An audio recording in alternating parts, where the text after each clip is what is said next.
All right, what's up, everybody? Welcome to day 2 of 7 Habits of Highly Effective People. You are at the Leveling Up Book Club. This is where we read amazing books to implement them into our business. We read amazing books such as Traction, Never Split the Difference, Building a Story Brand, and right now we are learning how to be more effective people. Thank you, everybody, for showing up as usual. We will get started. We chatted a little bit before the call about last week's, so we're going to be moving into the next section, which is section 3, and the homework was chapters 4, 5, and 6. Next week, we're going to be kind of wrapping everything up. We'll be doing a lot of discussing and how we're implementing these into our business, but we'll go over chapter 7 next Friday. So let's screen share. Just a second, make sure I have it up.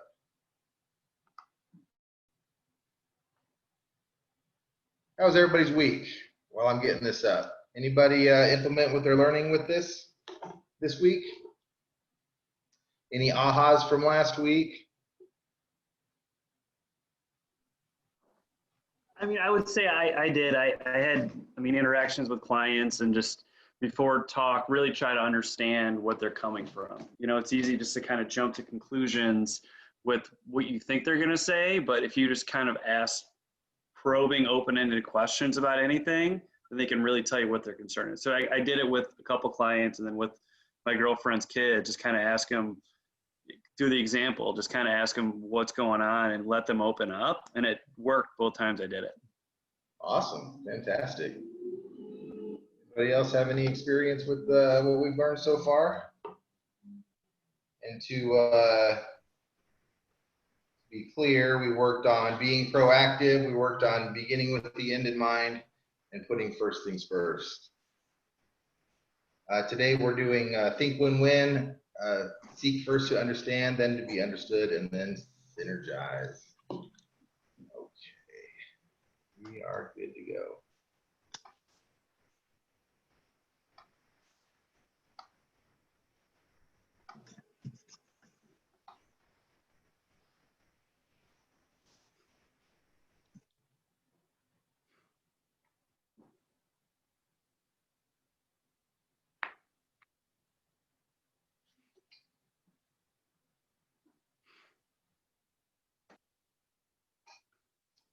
Guys, I think it's time for a new laptop. What do you think?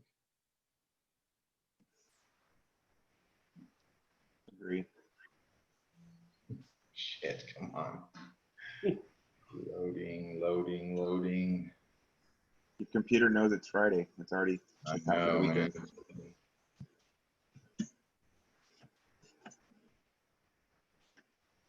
All right, let's zip through part 2.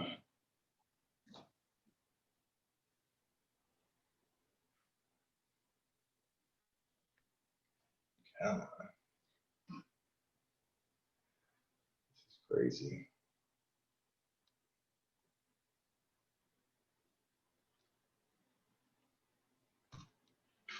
So Pat, tomorrow night we will be, I'll send you the info on where we're going to be at. Go ahead and, I think we have room for like 20 people. All right, cool. So. Sweet. Yeah, I'm around today and tomorrow. If you guys are looking at houses around here, I'll meet you. Yeah, we will be. We're going to head to the east side and we'll be looking at a few properties. After I get done with this call, we're going to build a list and then go on out. All right. I'd love to meet you guys. Yeah, let me know. Will do. All right. Oh, hold on. What did I do?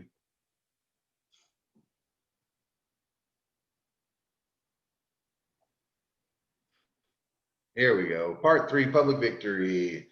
Habit 4, think win-win. I can see that we're approaching this situation differently. Why don't we agree to communicate until we find a solution we both feel good about? That's what we are talking about. We're talking about win-win situations. There are 6 paradigm outcomes of human interaction that we talked about in this chapter. The first is the win-win, mutually beneficial, satisfying solutions. There's a win-lose, which is the zero-sum game. There's only one winner, zero-sum solutions. Lose-win, this is where you're giving in, right? where you're just saying, you know what, I don't want to deal with it anymore. You give in and they win, but you lose. Lose-lose is definitely not one that we want to be working with. We don't want to be in lose-lose situations. Those are mutually destructive vengeance. Next is a win, which is what matters is that they get what they want, right? That's where people don't even care about the other person. They're not even thinking about the other person. It's just they got to get that W. And lastly, win-win or no deal. If you can't reach an agreement that's mutually beneficial, there's no deal. Any non-win-win outcome is a loss. You guys agree with that? Right? I mean, especially building relationships. I mean, a win-loss is not going to help build that relationship. Let's see, we got something in our chat. Who's chatting here? Michelle says yes. Okay. So committing to win-win solutions is hard. It takes 5 main ingredients to get it right. Number 1, character, a balance of courage and consideration, underpinned by the strength to walk away. Number 2 is your relationship, enough trust and goodwill to feel confident and both parties are working together.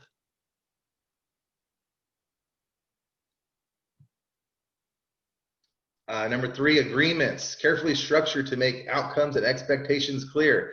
This is where we have a lot of miscommunication, right? So we've gone through steps 1 and 2. We have character, we have the relationship, and then we make an agreement, but we don't get it. We don't make it clear, or we don't get it in writing, so we have something to reference. Number 4, systems to support collaboration, not competition between parties. And number 5 is processes to develop win-win situations, no matter the problem you face. In solving for win-win, we must consider 2 factors, consideration and courage. So have a look at the chart. What do you guys think about that chart? Anything you see there? Anything you want to discuss with that?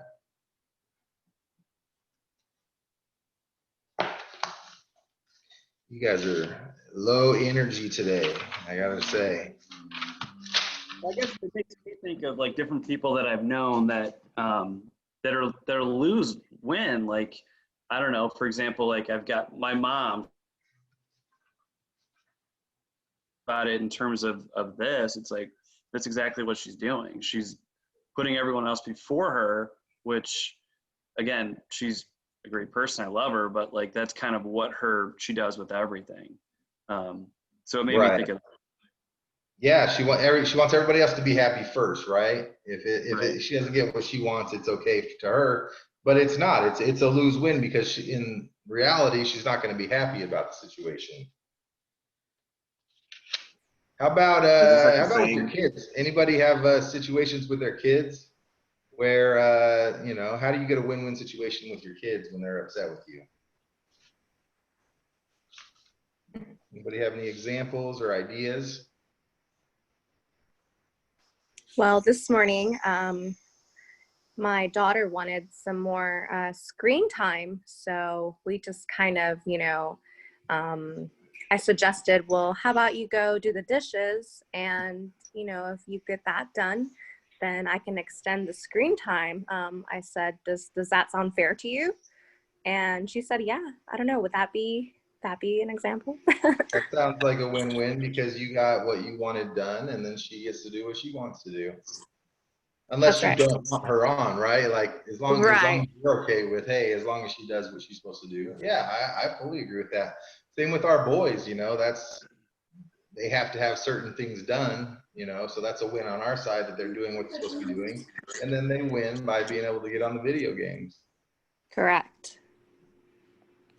Yeah, so much negotiating with kids. I tell you what, we'll need to redo Never Split the Difference. It's a great book on negotiations, and man, it's worked with my kids like a charm sometimes. Yeah, I've definitely got to get back on that one. Anybody else have an example? No, for me, I just think of help yourself in order to help others. Win-win type of thing. Okay.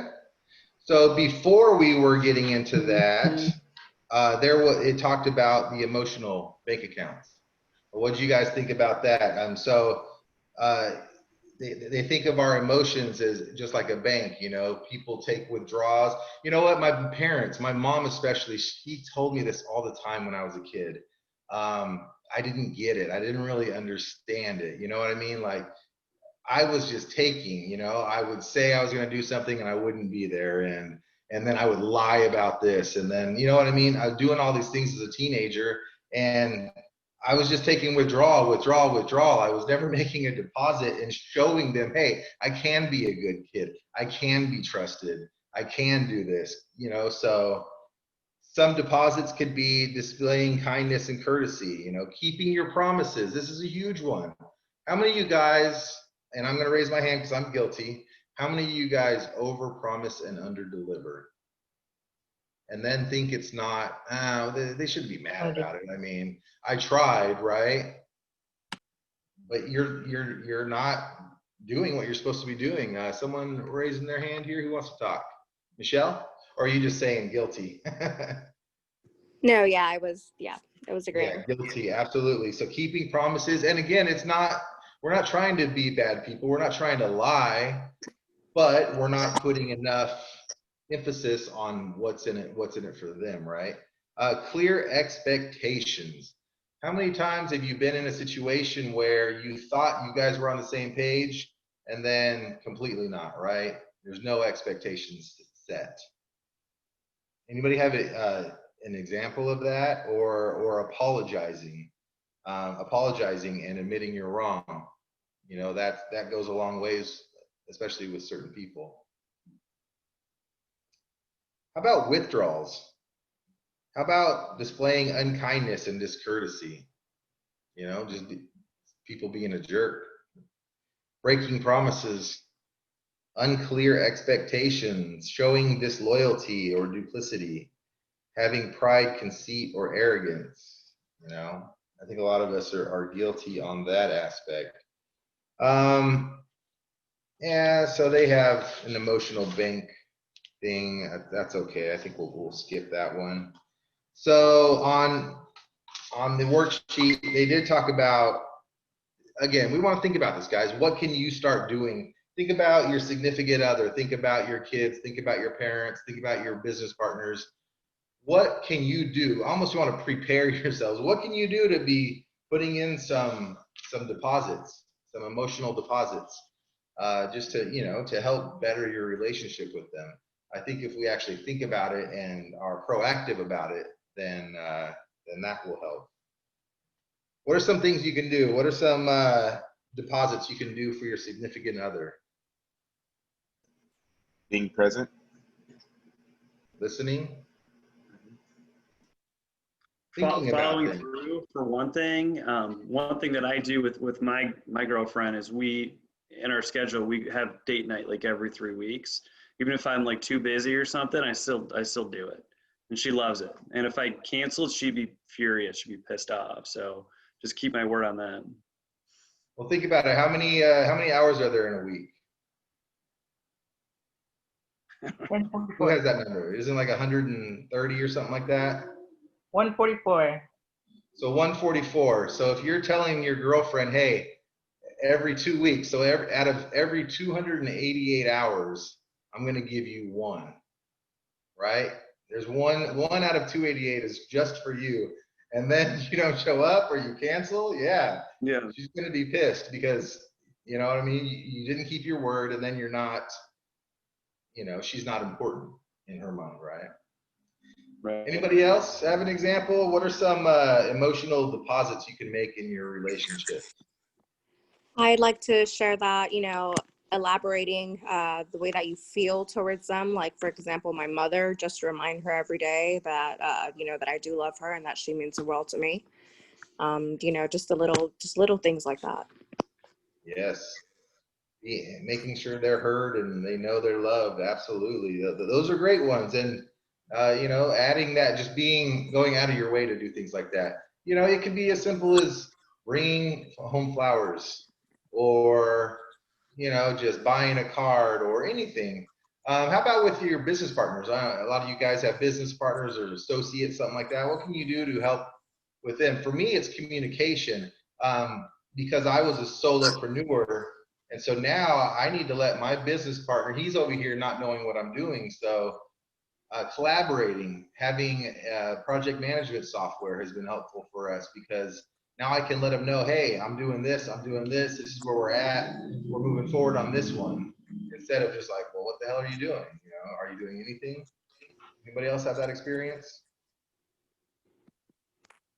Yeah, I've learned to communicate more, just like you said, you know, kind of let them know what we're doing and how things are going with certain prospects. Before, I was just kind of doing my own thing, you know, not really communicating as much. And I mean, I can see the difference that it's made when I made the change. Exactly. Thank you for sharing. Okay. Who breaks promises with their kids? Right? Yeah. We'll do that. Oh, I'll come look at it. Oh, we'll go next week. Right? How many times do we say shit to our kids just to get them to go away, and then we don't follow up? Now we're liars, right? Like, is that what we want our kids to do? Do we want them to just be like, yeah, I'll do it, and then not follow through? Like, that's ingenuous for sure. So those are some withdrawals that I take away personally with my kids. I give them too many promises that I break, which is my fault. I should either be following through with them, or I shouldn't be making the promises in the first place.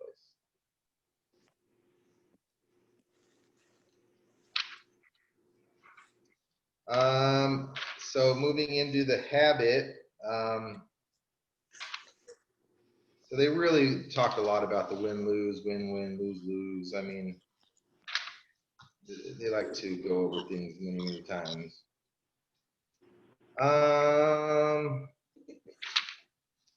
Thought I had something in here, just a second. Okay, so making a commitment to practice a win-win approach is you know, practice makes perfect on everything. Perfect practice makes perfect. So when we really think about things, and then if you practice them, you're going to get better at it. So making a commitment to practice a win-win approach is in a specific area of your life.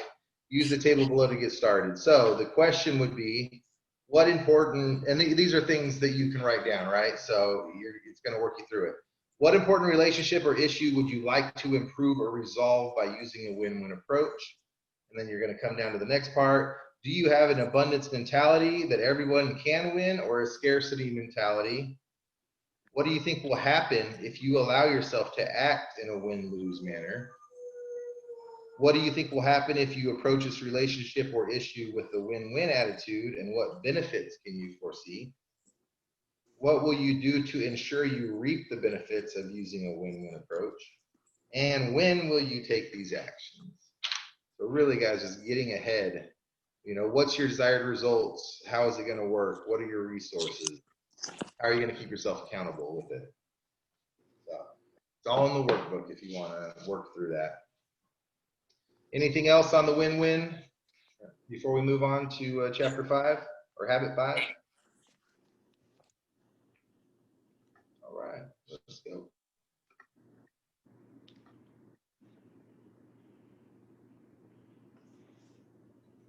Oh, I wasn't done, was I? All right, I wasn't done.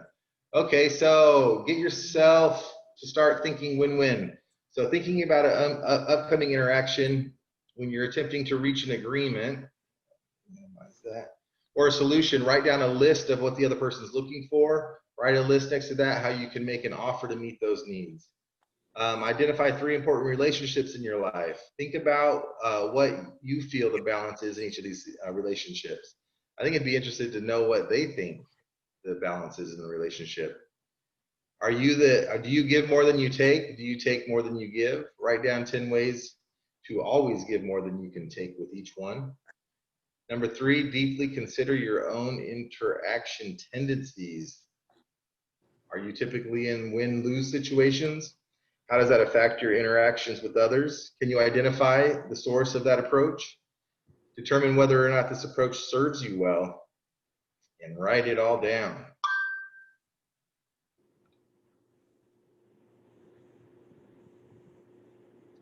Okay, habit 5, seek first to understand, then to be understood.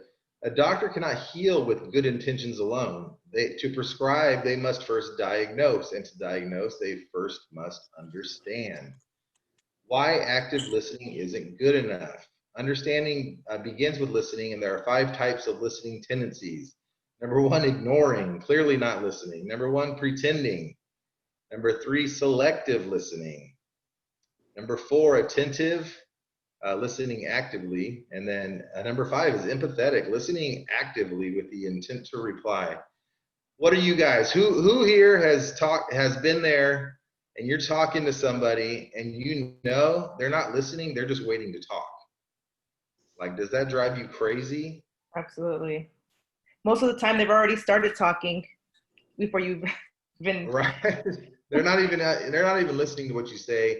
They just want to get it out. That's a win-lose for them. You know, it's a lose for you, a win for them. What kind of communicator are you guys? Are you guys active listeners? Active listeners. Working on being an active listener. Right? And then being empathetic with it, you know, really actively listening with an intent to reply and get more out of them. You know, you want to get what you can out of that conversation. Pretending, right? I think, again, it goes to our kids. Are we paying attention to our kids? Are we paying attention to our spouses? Or do you zoom out, right? With the blah, blah, blahs. You know, we need to be a little bit more attentive. Who's guilty of that? I know I am. Absolutely. Especially with my kids, you know. Selective listening. I know a lot of guys here have that problem, right? We hear what we want to hear. Angel's guilty. I'm guilty. Okay. So let's move to be more attentive and more empathetic. And again, it's just practice. It's just practice, guys. Being cognizant of it and then practicing it. Anybody have any other comments on this part of it? On what kind of listening? All right, let me head on back. Okay, listening lies in our circle of influence, and you'd think we would devote as much energy and time to empathetic listening as possible, but we don't. At best, we largely listen attentively, an exercise that's more focused on our needs than the needs of those around us. But to be clear, attentive listening is active listening, but it's tarnished by 4 autobiographical response tendencies. Evaluating, agreeing or disagreeing with what's being said, not just listening. Probing, asking questions from our frame of reference. Advising, giving counsel based on our own experience. And number 4, interpreting, analyzing the motives and behaviors of others based on our own. These tendencies make attentive listening shallow and self-centered. In every case, we subvert our ability to understand by prematurely judging, steering, and prescribing. Who is guilty? Right here. My wife gets so pissed off at me because she doesn't want me to solve her problem. She wants me to listen. And I am the mentality where, like, oh, you know, this is upsetting you, that's upsetting. Well, here's the solution. Why don't you do this? Why don't you do that?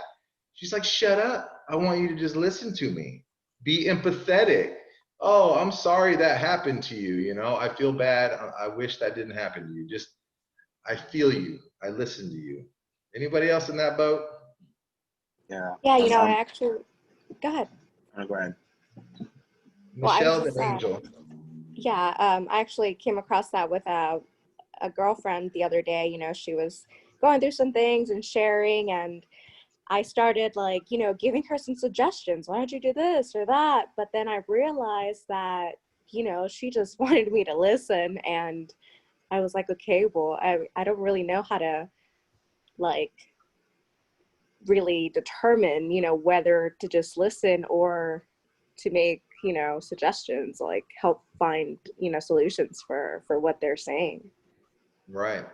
You know, it might be good to ask, you you listen fully and be like, you know, are you looking for suggestions, or are you just, you know, trying to vent? And that may be, you know, just set the tone for the conversation. Okay, yeah. Angel, what are you saying? I 100% agree and relate to what you guys just said. Yeah, sometimes I'm still in firefighter mode, trying to look for solutions and solve problems, and all I want is an ear and to vent and just kind of let it out, because they can't really let it out at work. So yeah, no, definitely been there. Still working on that. Right. Evaluating, agreeing or disagreeing with what's being said. Like, again, like, imagine someone's trying to just get something off their chest. They just had a crappy day, and you're just like, oh, why would you do that? You're wrong. You know? Oh, I would have done the same thing if I was them. Like, you know, so definitely thinking about how we listen. Anybody else have any comments on this part of it? Our four autobiographical response tendencies. Again, I think this helps us be more empathetic when we're listening, you know, knowing that, hey, I shouldn't be probing, I shouldn't be giving advice, just shut up and listen, right? One mouth and two ears for a reason. And, you know, the art of, you know, what is it? I forget who talked about it, but people like people who listen, right? So if you go into a conversation and the other person's just talk, and you're just listening, absorbing it, more times than not, they're gonna be like, you know what, that was a really nice guy. He was great, you know, because they just talk, and they feel like they're in control. So good stuff. Okay, next. How to listen empathetically. To get started, try practicing the 4 steps in your next conversation. Number 1, listen. Listen with the intent to understand, sense into it, and feel. Reflect. Show that you hear their emotions. Don't look at your phone, right? Put your phone in your pocket. Don't even have it on the table, because, you know, we just get distracted and we see it, and our mind gets pulled over here, especially with our kids. Oh my gosh, there's another one I'm really, really bad at. My kid's talking to me and I'm looking at my phone. Does he think I'm listening to, even though I am listening to him? He doesn't think that he's important enough. I have to look at my phone. So guys, put your phone down. And then he learns that. They're gonna learn that. They're gonna do what they see. So if you talk to people looking at your phone, your kids are gonna do the same thing. And then when they do it, they're rude, right? Don't be rude, look at me. But they're your kids. They're not gonna tell you, don't be rude, Dad, look at me. You know, pay attention when I'm talking to you. So that's up to us. Number 3, rephrase. Show that you understand content and cause. Because. Restrain. Get comfortable with silence. Give the other person room to clarify, think, and unfold. Why we don't listen enough. If empathetic listening is so effective and valuable, why don't we do it more often? The answer is that empathetic listening is hard and it's risky. It's hard to focus our attention exclusively on somebody else. It's hard to be patient and resist the urge to prescribe without thinking. And it's risky because to influence others, we most first allow ourselves to be influenced. Ooh, that's good stuff. Okay, key lessons. A few ways to get yourself in the habit of seeking first to understand. Number 1, next time you're watching 2 people communicating, cover your ears and watch. What emotions are being communicated that might not come across through words alone? Was one person or the other more interested in the conversation? Write down what you noticed. Number 2, next time you give a presentation, root it in empathy. Begin by describing the audience's point of view in great detail. What problems are they facing? How is what you're about to say offering a solution to their problems? I love that one, guys. I mean, if you're a teacher, if you're trying to teach, knowing what they're having problems with and knowing what to go into can be very beneficial. Thoughts, comments, ideas, ahas.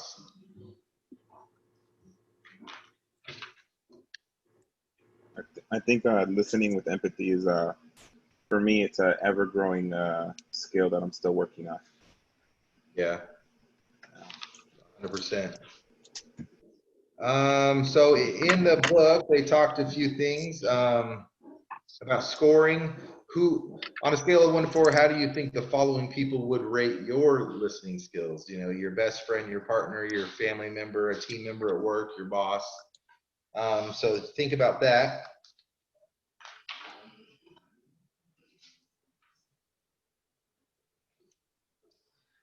We went over the autobiographical responses. I think that was good. It talks a lot about the eyes, the ears, and the heart, you know, the different functions of having a conversation. Talks about empathetic listening. Developing a listening awareness. Again, who was your conversation with? When was it? What was the topic? You know, a lot of great things to go over in this book, guys. I don't want to bog us down with it. Here's 10 steps to becoming an empathetic listener. Practice saying, "Take your time, I'm listening," and really mean it. Set aside your own agenda. Be available and receptive emotionally as well as through body language. Try to appreciate the other person's point of view. Even if you don't agree with it, try to appreciate their point of view. Listen without being in a hurry to take over. Try to imagine yourself in the other's place. Feel what the speaker feels.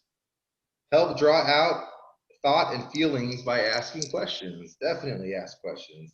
Have the speaker elaborate or further understand. You know, why do you feel that? You know, why do you think that is? Those kind of questions. Say, let's be sure I understand, and then restate the issue. And then number 10, be sensitive to their feelings. We're not sensitive enough. Any comments on that before we move on to the last one? Well, based on experience, being an emphatic listener, when we begin to listen to people with the intent of understanding them, that's when I discover or understand that how quickly they will open up with you. For example, a friend of mine, if I show how that I have the intention of really listening and trying to understand what she's going on or what she's sharing with me, I see how open she is to tell me more and be more open with our conversation. That's great. And Eve has to work with a lot of tenants. She's on our management team, and she talks to a lot of people. So I know for a fact, for me, it can be difficult to have empathy for people who bug the shit out of you. so you know, your tenant is calling, and but really it's hard. You got to put it in their shoes. For us, it may be a nuisance, but for them, you know, they're really having an issue and they're upset. And being empathetic and working through it can help solve the issue better. Yeah. You know, we've dealt with this with other contractors and stuff like that. You know, when they come in and pissed off and we get defensive, now we're just butting heads. Mm-hmm. Instead of listening and understanding, you know, why they're upset, even though you may not agree with it. Yeah. Coming from their point of view. I'm guilty with this a lot. Like, you know, people come at me and just like, whoa, you know, that's not true. That's not true. That's not true. But in their mind, it is true. So now I need to seek to understand, why do they feel that way? And typically it's because I'm not a very good communicator and because I make promises that I don't fulfill. Yeah. You know, so I need to stop making those promises, and I need to start following through on more things. Like walk the talk. And also it increases our credibility as a listener, as they will think that we are speaking in the same language as our audience. Same language, I like that. Anybody else have anything on chapter 5 or habit 5? Cool. Let's move on. The last habit for today is synergize. Habit 6 is all about synergy, which when properly understood is the highest activity in all life, the true test and manifestation of all habits put together. Synergy allows us to create new alternatives and open new possibilities. It allows us as a group to collectively agree to ditch all the old scripts and write new ones. Synergy allows you to value the differences in other people as a way to expand your perspective, sidestep negative energy, and look for the good in others, exercise courage in interdependent situations to be open and encourage others to be open, and lastly, catalyze creativity and find a solution that will be better for everyone by looking for a third alternative.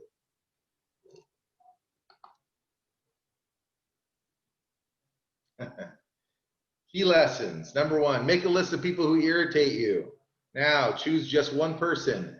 How are their views different? All right, this is gonna be an active lesson, okay? I want everybody to make that list of the people who irritate you. All right? Now that you have that group of people in your head, I want you to choose one person. How are their views different? Put yourself in their shoes for 1 minute. Think and pretend how it feels to be them. Does it help you to understand them better? All right, so who are you guys thinking about? You don't have to use their real name. Who irritates you? All right, I'll start. My kid's teacher irritates me. I'm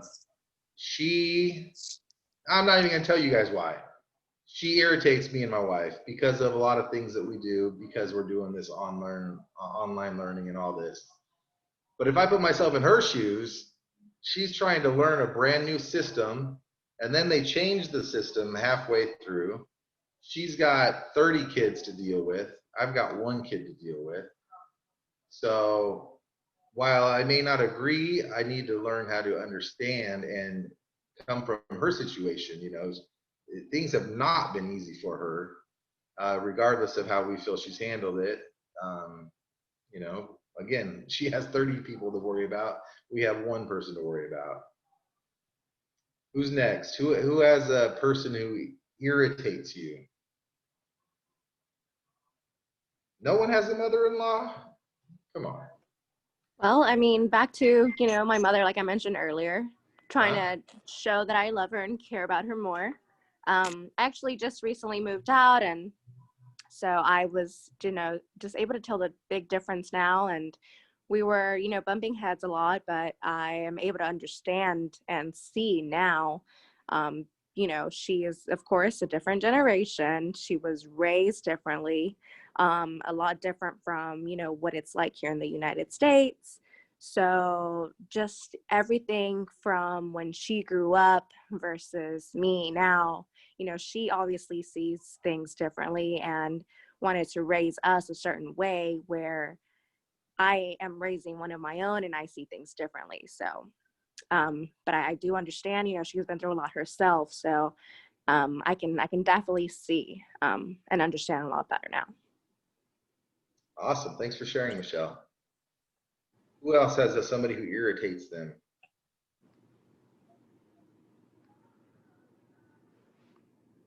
You are some patient people, I got to tell you. Okay, we'll move on. All right, make a list of people whom you get along with. Now choose just one person. How are their views different? Now write down a situation where you have had excellent teamwork and synergy. Why? What conditions were met to reach such a fluidity in your interactions? How can you create these conditions again? I mean, that has a lot to do with being on the same page, right? Having similar goals, which would be to verbalize goals. Anybody have an example of that? A person who you just get along synergistically. Our team, I think, works well together. Marge and Mel now, and Eve and Jordan, they work well together. They're all heading towards one goal, Anybody else have an example?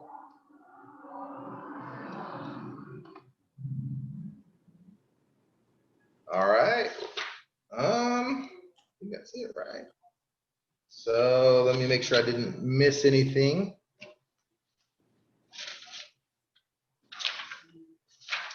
Lots of good exercises. Let's see. Improving results by valuing differences. So differences are an opportunity, not an obstacle. The key is to remain open to hearing ideas so that you can determine which ideas combine to spark a better solution. When faced with a different opinion, you can respond in several ways. You can attack them. You put down the idea. This is a defensive, fear-based response. Tolerate it. You just put up with it, but don't accept the idea. I'm super guilty of that. I'll just like, yeah, whatever. Accept it. You can accept that the idea is different, but you don't try to change anything. Next, you can value. You can value the different idea and begin to see the opportunity in new information. Celebrate. You seek out individuals who think differently and learn from those differences. For me, this hits home with my family. My family overall are mostly fairly liberal, right? They hate the president, all this and that. But I try to talk to them. It's like, regardless of how you feel, half of the country feels differently. You know, half of the country felt they hated, for some reason or another, they felt like they weren't being heard, right? The whole half, and they were silent, and now they're not silent. Now they're very loud. And so on both sides, I mean, like literally our country is split down the middle. So I don't care what side you're on. The other side's not wrong.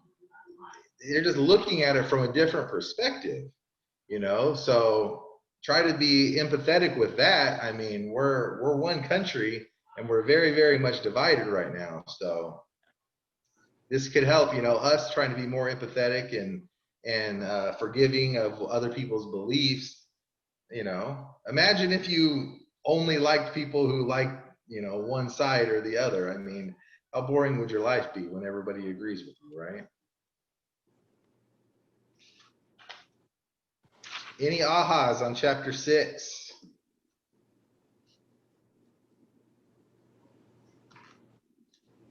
All right, all right. You guys are not talkative today. All right. Next week, we're going to wrap this baby up. Next week, we're going over chapter 7, sharpening the saw.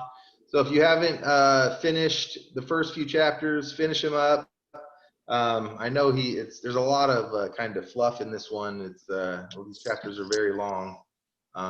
You know, you can get the gist of it, but then they really elaborate a lot. So work through it, read chapter 7, and next week is gonna, you know, there's not gonna be a lot of slides in it, but we're really gonna discuss a lot and how we can set our goals, move forward, become better communicators, become more highly effective people. Anybody have anything else to note? Does anybody have a book that we should read next?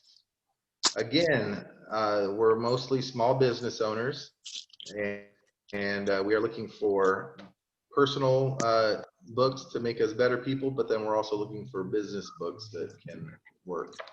Paul Arona gave us this one, highly recommended. So anybody else have a book that they've read lately that you can implement into your business?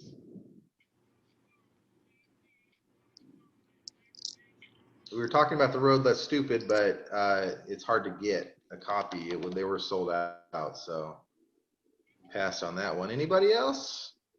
All right. 4 Agreements was good. What's that? The 4 Agreements is really good.